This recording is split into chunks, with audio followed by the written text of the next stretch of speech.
함께해 주시고 계신 이주영 의원님을 모시도록 하겠습니다. 큰 박수로 부탁드립니다. 안녕하십니까. 소개 감사드립니다. 저는 개혁신당 국회의원 이주영이라고 합니다. 저는 원래 소아청소년과 의사로 일하고 있었고 지난 10년 정도는 소아응급실에서 일한 적이 있습니다. 그리고 이번에 국회에 들어와서 보건복지위원회 소속으로 함께 일을 하고 있고 의사로서 의료계 내에서 보았을 때와 그리고 국회에 들어가서 전체 나라를 고민할 때의 시각은 조금 달라지기도 하는 것 같습니다.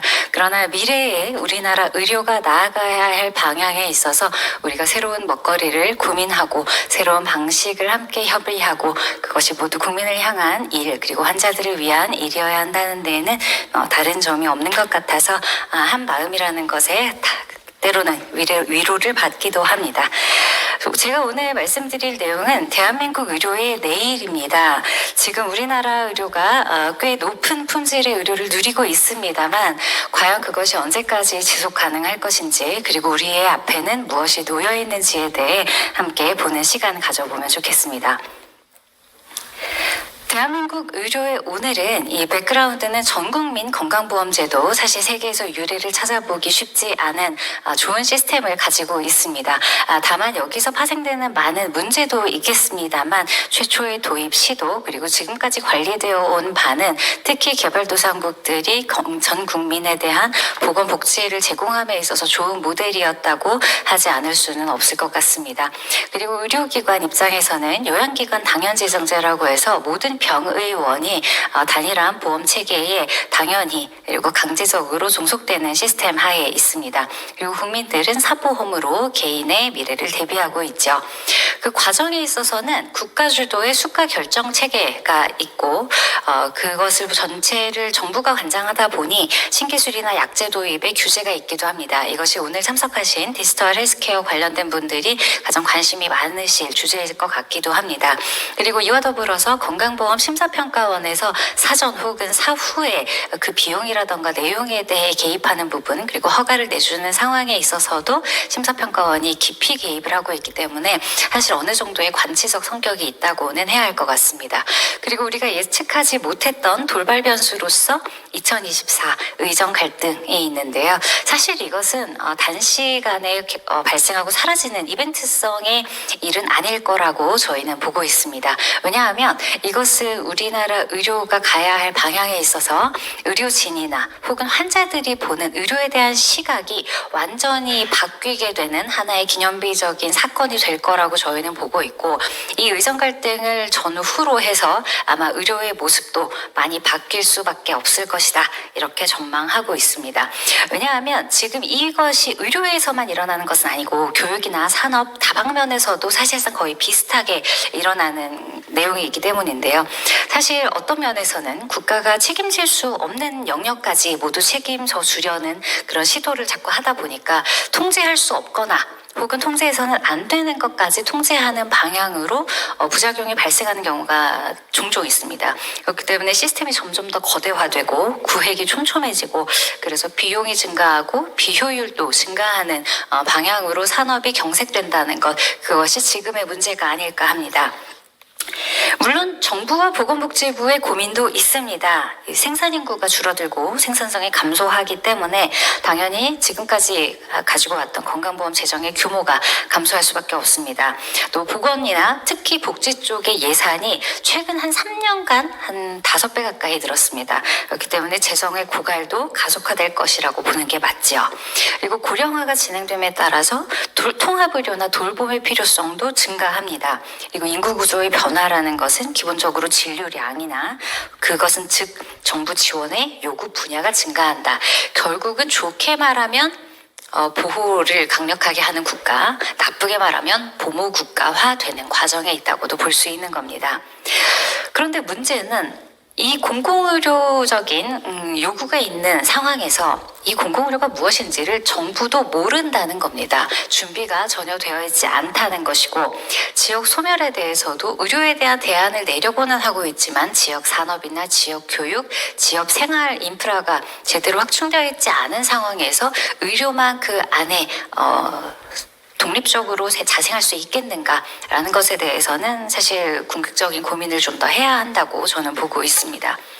병원이나 의료진의 고민도 있을 겁니다. 그런데 이 병원이나 의료진의 고민은 공급자로서의 고민이기 때문에 앞으로 의료진이건 혹은 사업가로서 활동을 하시건 이 뭔가를 제공하는 사람으로서의 고민은 앞으로 사업 영역에서도 비슷할 가능성이 높습니다. 그래서 이것이 의사들의 문제가 아니라 사업을 공급하고 그것에 대한 통제를 국가로부터 받는 사람으로서의 비슷한 고민이 생길 가능성이 많다는 관점에서 들어주시면 감사하겠습니다. 이 국가가 통제하게 되면 사실 수가라든가 가격이라는 것은 결정권이 약화될 수밖에 없습니다. 그러면 그게 고정되어 있는 상황에서는 당연히 경영이 잘 돌아가기는 어렵습니다. 그리고 심사나 삭감으로 인한 자율성이 훼손되는 문제, 민영사상의 위험 증가로 인한 방어진료, 그리고 진료 과목별 협진생 태계가 붕괴되기 때문에 내가 하고 싶지만 할 수 없는 일들이 많아집니다. 그리고 1, 2, 3차 의료 시스템이 모두 살아있어야 이것이 연계가 가능한데 그 시스템도 지금 붕괴되고 있기 때문에 진료의 완결성이 상실됩니다. 이것은 사업에서도 사실 똑같이 적용이 될 거라고 예상을 하셔야 됩니다. 국가가 통제하기 때문에 가격을 내가 결정하는데 어려움이 있고 거기에 대한 심사나 삭감이 심평원 기준에서 헬스케어 영역은 거의 다 들어올 거라고 보시는 것이 좋습니다. 민영사상의 위험도 아마 공급자가 져야 할 가능성이 높죠. 그리고 그 외에 디지털 헬스케어는 사실 의료라던가 교육이라던가 IT 산업 쪽과 연계가 되어야 하는데 그런 연계 시스템이 과연 자발적, 자생적으로 가능할 것인가 하는 것에 대해서 사실 낙관할 수만은 없다는 것이 문제입니다. 그런데 그러면 시스템이 그렇게 유도하고 있기 때문에 이것을 사용자나 환자들에게 책임을 다 물을 수가 없다는 것이 문제입니다. 왜냐하면 당연지정제와 저수가는 대부분의 국민이 태어나서 성인이 될 때쯤부터는 사실상 전 국민이 이미 누려왔습니다. 공기 같은 겁니다. 대한민국 국민들에게는. 의료에 대해서 내가 따로 돈을 낸다거나 아니면 자발적인 시스템을 구축하는 것이 국민들에게 아무도 익숙하지가 않습니다. 그것이 사실은 아주 고질적인 문제일 수도 있는데요. 시스템이 그렇게 유도하고 있다고 쳤을 때 그러면 좋은 의료에 대한 국민의 경험과 기대치가 어떤가?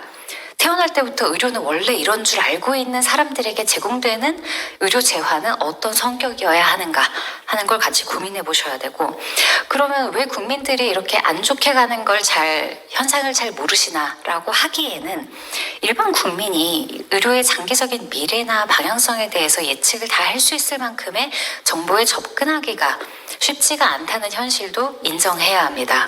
그러면 정부와 의료진은 국민에게 과연 어떤 말로 이 상황을 설명하고 미래를 설득하고 있는가? 정부는 좋은 말만 합니다.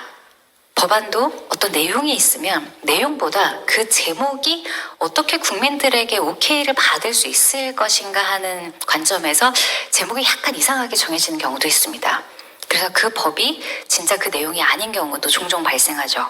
의료진은 어려운 말로만 설명합니다. 설명해야 될 내용이 많아서 그런 건 압니다. 저도 의사였으니까 왜 이 설명이 길어지고 복잡해지는지 알지만 문제는 그런 방식으로는 설득이 쉽지가 않은 겁니다. 그러면 디지털 헬스케어 업계에서는 어떤 말로 국민들에게 가야 하는가? 쉬운 말인가? 어려운 말인가? 정확한 말인가? 자세한 말인가? 우리는 거기에 대해서 다시 한번 고민을 해야 합니다.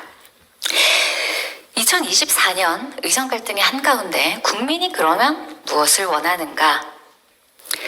안타까운 사실이지만 국민이 원하는 건 육각형의 의료입니다. 가장 빠르고 심지어 가깝고 저렴하며 쉽고 정확하고 친절하기를 기대합니다.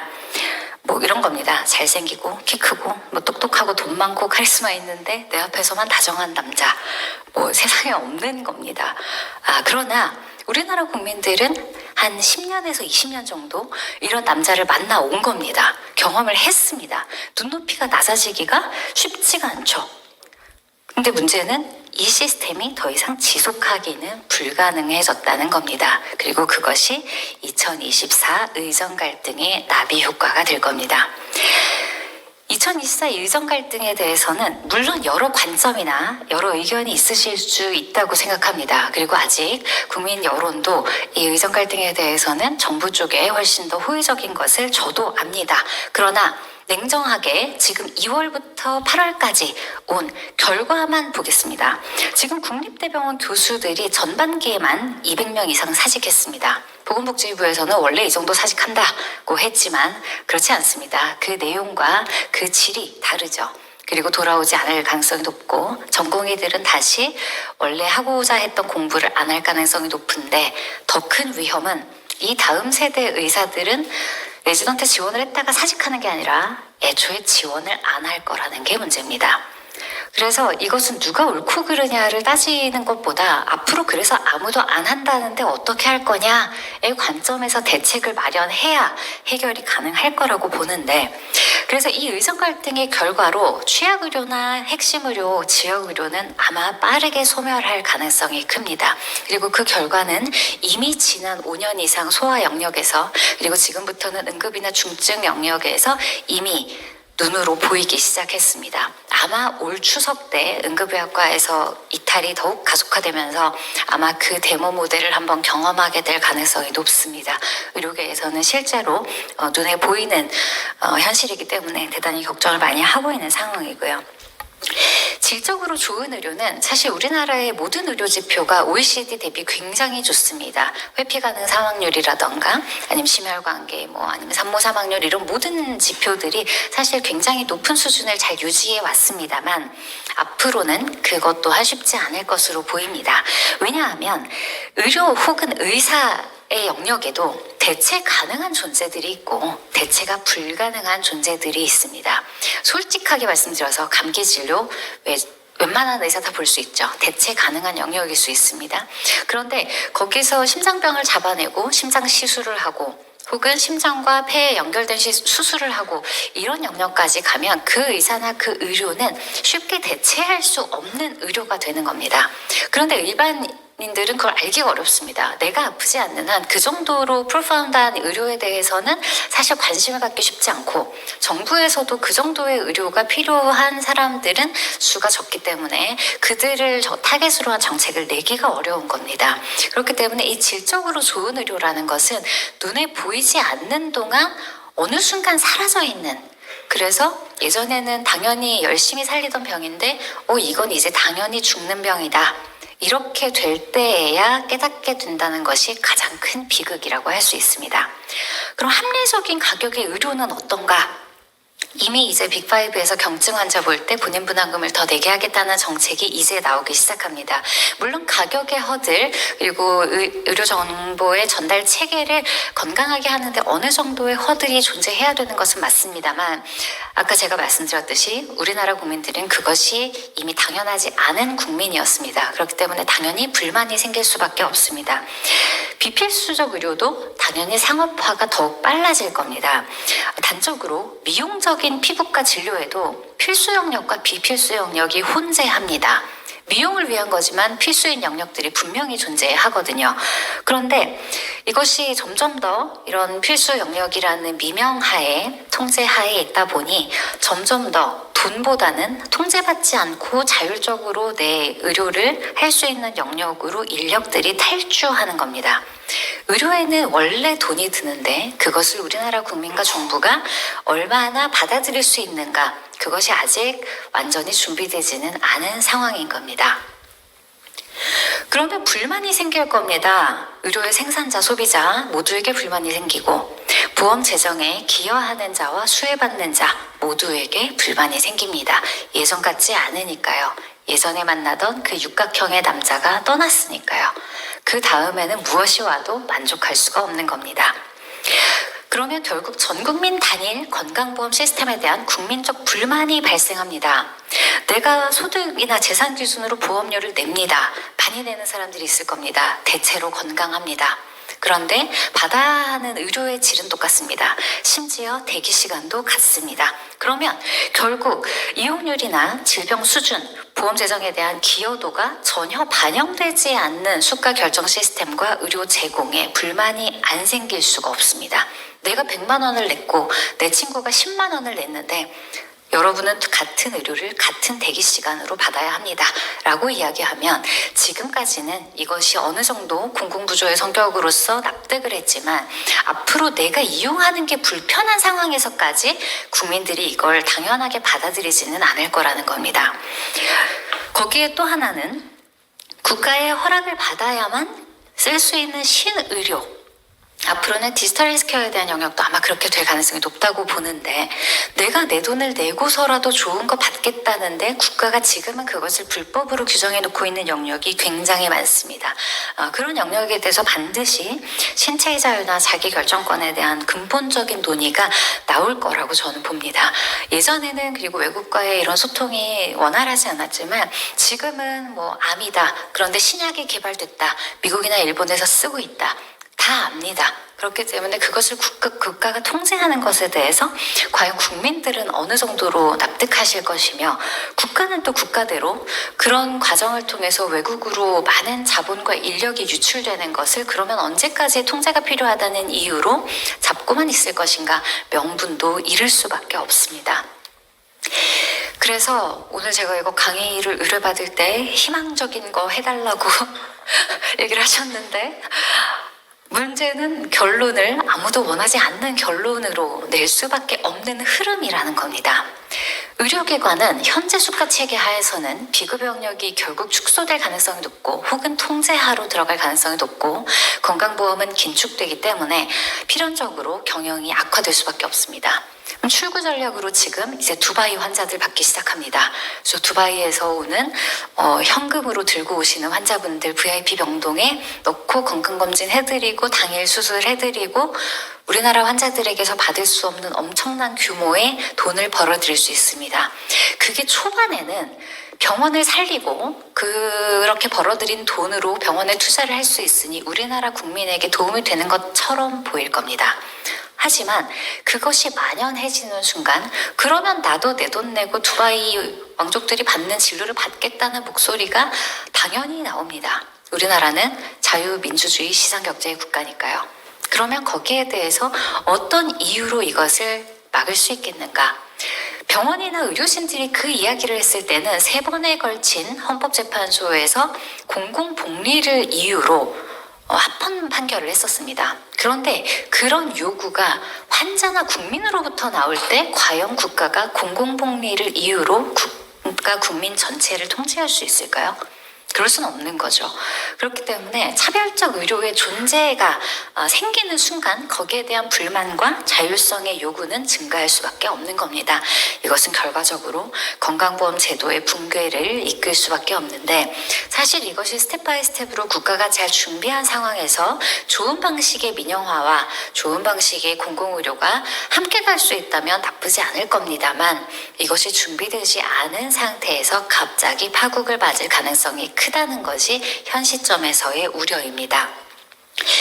그런데 우리의 사회 상황도 많이 달라지죠. 고령화 시대의 요구가 또 있습니다. 지금 일본 모델을 보고 있으면 요양시설이나 요양병원들이 아주 다각화, 다변화될 가능성이 높습니다. 기준도 완화될 것이고 의료만을 포함하지 않고 다양한 기능을 함께 아우르는 새로운 개념의 돌봄이나 새로운 개념의 돌봄 기관이 출현할 가능성이 높습니다.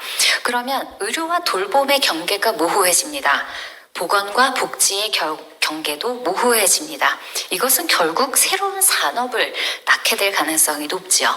그러면 이쪽은 의료에서 우리가 보장받던 영역을 벗어나서 결과적으로 개인이 돈을 써야 하는 시장으로 커지는 겁니다. 그러면 필수적인 의료, 특히 그 수요가 높지 않은 의료는 가장 대표적으로 신생아, 소아청소년, 산과 영역이 있을 수 있습니다. 당연히 국가에서는 이 영역의 명맥을 유지해야 하므로 급여화를 확대할 가능성이 높습니다.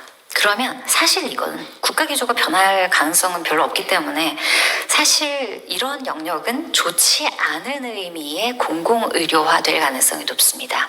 아마 무료로도 받을 수 있게 되는 날이 올 수도 있습니다. 소아청소년 혹은 산과 영역은. 그런데 그렇게 되는 순간 좋은 의료는 사라지겠죠. 고급의 의료, 고급의 기술들이 사장되는 겁니다. 그래서 정부도 애는 씁니다. 노력은 많이 하십니다. 그리고 의외로 진심이었습니다. 그래서 그게 더 답답하긴 했는데 필수 의료 패키지의 맹점은 이겁니다. 정원 확대하고 전문의 중심병원 만들겠다. 좋은데 문제는 이 전문의 중심병원 만들겠다고 하면서 지금 전공의 비율은 줄이고 PA를 늘립니다. 다음 세대 전문의에 대한 대책이 없는 거죠. 지역 필수 의사제, 지역 인재 전형 확대하고 의료인 책임보험 의무화하고 조정 중재도 사실상 강제화를 하겠다고 합니다. 그리고 대안적 지불제도, 이 정부가 하는 말은 말이 예쁘다고 그거 다 믿으시면 안 됩니다. 이 뒤에 뭘 그럼 계획하고 있는가 이걸 잘 보셔야 되는데, 대안적 지불제도 자유롭게 쓰세요 하겠습니까? 파일을 묶어두겠습니까? 하겠습니까?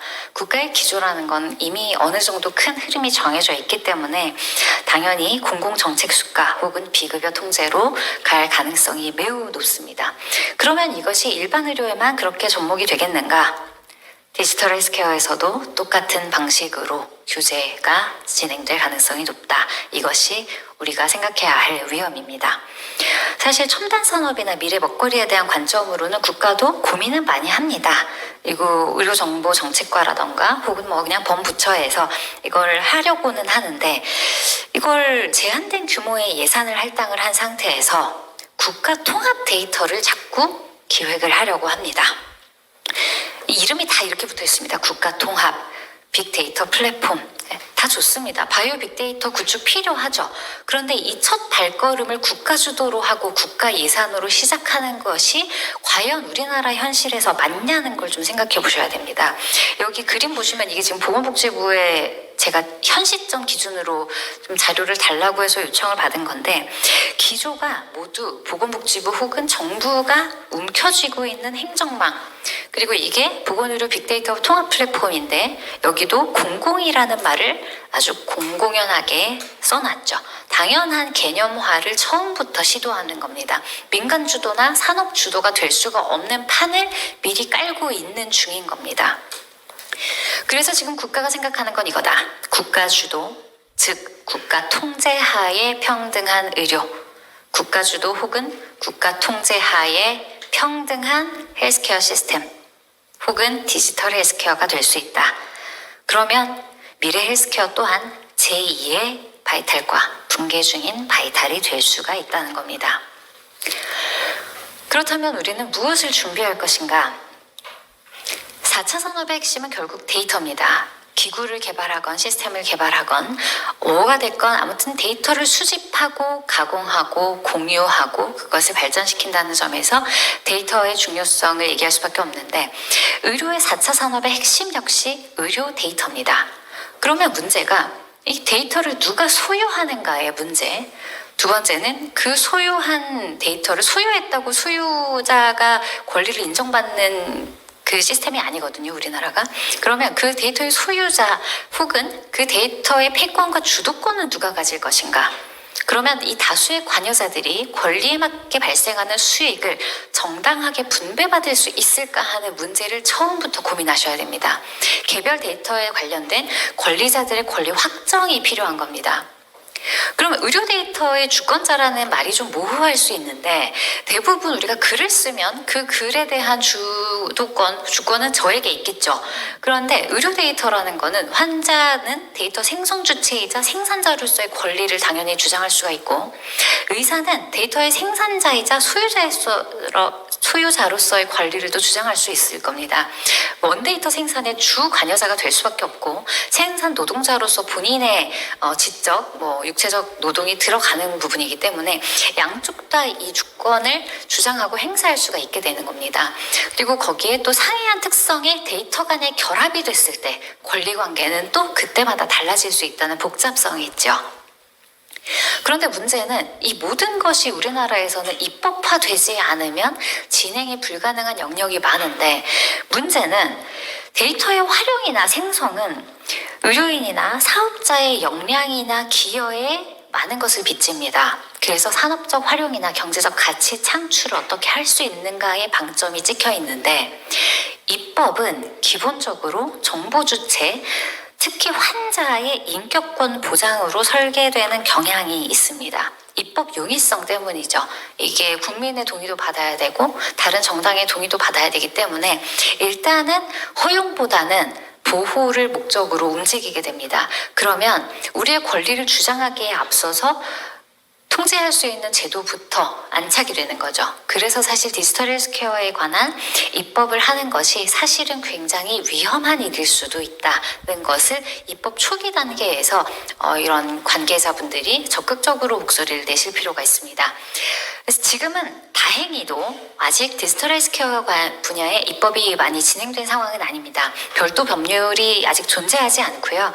해당 분야 연구개발 관련 법령이나 지원법에 의존하고 있는 상황입니다. 그래서 과기부, 산자부, 보건복지부가 다 관여를 보통은 하기 때문에 그런 부분이 있고 지금이 22대고요. 21대 국회에서 그러면 뭘 했냐 찾아봤더니 3건의 법안이 발의가 됐습니다. 그런데 문제는 의료의 특수성에 대해서 국회 내에서 잘 이해를 하지 못하는 부분이 있고 기존 법령들과의 충돌 문제도 있고 수가 체계와 연계. 근데 이게 사실 좀 문제인 게 이 디지털 헬스케어를 생각했을 때 원래의 취지대로라면 공급자이자 유저로서 혹은 바이어 정도로서의 입지를 가지고 가셔야 됩니다. 그런데 우리나라는 지금 이 전국민 건강보험 시스템, 심평원 시스템 이런 것 때문에 기본적으로 정부가 의료라는 것을 인식한 디지털이고 아날로그를 떠나서 의료를 인식하는 관점 자체가 전반적인 망을 국가가 제공한 후에 사업자들을 페이어로서 모집하는 구조가 될 가능성이 높다는 겁니다. 그렇기 때문에 아직 법안이 만들어지지 않았을 때 이런 것에 대한 위험을 충분히 숙지하시고 별도의 법률이 언젠가 제정될 때 다른 나라에서는 아예 디지털 헬스케어에 관한 별도 법률을 제정하는 추세로 가고 있거든요. 그럼 우리나라도 그렇게 갈 가능성이 많은데 그렇게 갈 때 별도의 법률 초기부터 적극적으로 개입하실 필요가 있다. 이 말씀을 드리고 싶고요. 제가 이 이야기를 왜 이렇게 권리에 대해서 길게 얘기를 하냐면 이 우리나라에서 의료 제공자의 권익이라는 것이 의외로 굉장히 취약합니다. 당연지정제가 존속하는 한 자율성은 필연적으로 약화되어 있을 수밖에 없고 건정심이나 심평원의 구조도 진료권을 지속적으로 침해하도록 설계가 되어 있습니다. 제일 중요한 건 3번째인데 진료 과정 중에 생성된 기록물에 대한 권리에 대한 개념이 사실상 부재합니다. 생성하거나 보존할 의무, 관리 의무, 잘 쓸 의무까지는 있는데 이것에 대해서 내가 데이터의 생성자로서의 권리가 있는가? 현재 이 개념이 아날로그 의료에서 존재하지 않기 때문에 디지털 헬스케어나 의료 데이터의 미래도 비슷할 가능성이 높다. 저는 이 우려를 전달을 드리고 싶었습니다. 그래서 우리는 이제 앞으로 입법이 되었건 사업권에 설정이 되었건 여러 영역에서 활동을 하실 때 새로운 패러다임을 항상 가지고 가셔야 합니다. 우리는 의료의 제공자, 과거 우리나라가 규제 안에서만 살았던 그 시절의 의료 제공자가 아니라 우리가 인적 물적으로 상당한 투자와 노력으로 데이터를 생산해낸 생산자다. 그래서 생산자로서의 입지를 확고하게 가지고 가시고 거기에 대한 배타적 지배권을 반드시 확립하셔야 됩니다. 나의 권리에 부합하는 명확한 권리가 보장돼야 참여가 유도됩니다. 그래야 디지털 헬스케어가 부흥할 수 있고 미래 의료도 다시 살아날 수가 있는 겁니다. 그리고 생산자가 생산한 데이터를 자산으로서 보호받을 수 있어야 나의 행위, 노동, 기여에 대한 가치를 정성적 그리고 반드시 정량적으로 보상받을 수 있는 겁니다. 우리나라는 보건의료 데이터가 사실 굉장히 질적으로 우수합니다. 전국민 건강보험이라는 것 자체가 굉장히 균질한 그리고 정확한 전 세대에 걸친 그리고 오류 없는 데이터를 제공하고 있기 때문에 세계 어느 나라에서도 우리나라의 데이터만큼 깨끗한 데이터를 쉽게 얻기는 아마 쉽지 않을 겁니다. 그렇기 때문에 우리가 이 규제가 많다고 불평하기에는 우리가 가지고 있는 또 좋은 역량도 많다. 거기에서 희망을 보셨으면 좋겠고요. 그리고 우리나라 IT 얼마나 빠르게 발전하고 또 잘 인프라가 갖추어져 있습니까? 그런 면에서 이런 미래 의료 트렌드를 선점하거나 전 세계적으로 실험적인 산업을 주도할 수 있는 위치에 있다. 게임 산업이 일찍이 그런 수순을 밟았었죠. 디지털 헬스케어도 그런 좋은 선리를 따를 수 있을 것이라고 보고요. 다만 그것이 시작함에 있어서 일부의 지원금을 받느라고 국가주도의 의료 시스템대로 편입되는 것은 좀 조심하셔야 된다 말씀을 드리고 싶고, 입법의 맹점과 정부 지원의 위험에 대해서도 장기적 관점에서 미리 대비하시기를 부탁드립니다. 가장 중요한, 제가 오늘 계속 강조한 공공의 의무가 발생할 때는 반드시 같은 시기에 그리고 납득할 만한 양적인 배타적 권리를 함께 획득하시기를, 그것을 충분히 협상하시기를 추천합니다. 그리고 판단의 영역에 속하는 관측 데이터와 그냥 수집으로만 형성된 일반 데이터 간의 데이터의 질적인 차이에 대해서도 충분한 어필을 하시기를 바랍니다. 그래야 개인의 기여를 존중하는 문화가 형성되고, 그래야 미래 의료가 더욱 발전적인 방향으로 나갈 수 있기 때문입니다. 저희 당의 기조는 그렇습니다. 개인의 자유를 충분히 보장하고 함께 발전하고 도약하는 대한민국을 꿈꿉니다. 저는 그것이 의료와 디지털 헬스케어 영역에서도 충분히 함께 이루어 나갈 수 있는 좋은 가치라고 생각합니다. 오늘 모이신 분들, 디지털 헬스케어의 발전을 계기로 의료 제공자의 권리 그리고 소비자의 자유가 뿌리내릴 수 있게 되기를 기원합니다. 감사합니다.